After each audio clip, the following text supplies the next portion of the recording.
শিপ্রা রান্নাবান্নায় সবাইকে স্বাগত। আজকের আমি আপনাদের সঙ্গে শেয়ার করব খাসির মাংসের পাতলা ঝোল। খুব সহজ পদ্ধতিতে আপনারা এটা করে নিতে পারবেন। আমি খাসির মাংস নিয়েছি 500 গ্রাম মতো। এটাকে আমি নুন, হলুদ, লঙ্কা আর সর্ষের তেল মিশিয়ে 1 ঘন্টা মতো ম্যারিনেট করে রেখেছি। এবার প্রেশার কুকারে দিয়ে এটা ভালো করে সিদ্ধ করে নেব। জল দিয়ে ভালো করে আমি এটাকে সিদ্ধ করে নেব। যতক্ষণ পর্যন্ত সিদ্ধ না হচ্ছে দেখে নিয়ে সেটা আপনারা সিদ্ধ করবেন। দেখুন সিদ্ধ হয়ে গেছে, ভালো করে সিদ্ধ হয়ে গেছে। এবার আমি আলু দিয়ে করব, তাই আলু আমি ভেজে রেখে দিয়েছি। আর দিয়েছি পেঁয়াজ, টমেটো, সব অল্প পরিমাণে দেবো, বেশি করে দেবো না।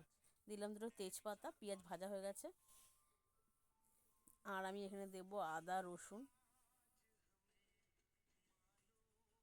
পেঁয়াজটা একটু ভালো করে ভেজে নিতে হবে। টমেটোটা দিয়ে দিয়েছি। আদা, রসুন আর কাঁচা লঙ্কা আমি একটু বেটে নিয়েছি।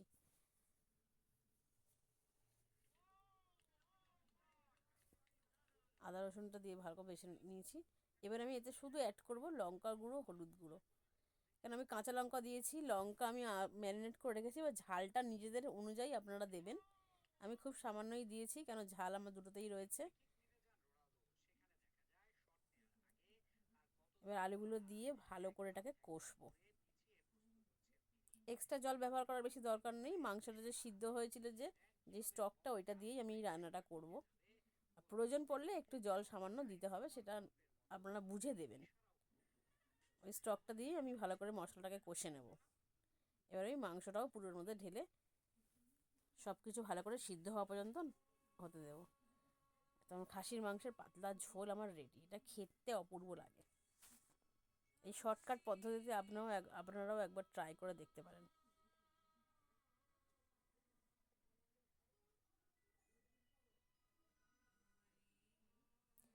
ঝোল আপনারা কতটা খাবেন সেই অনুযায়ী জলটা আপনারা দেবেন।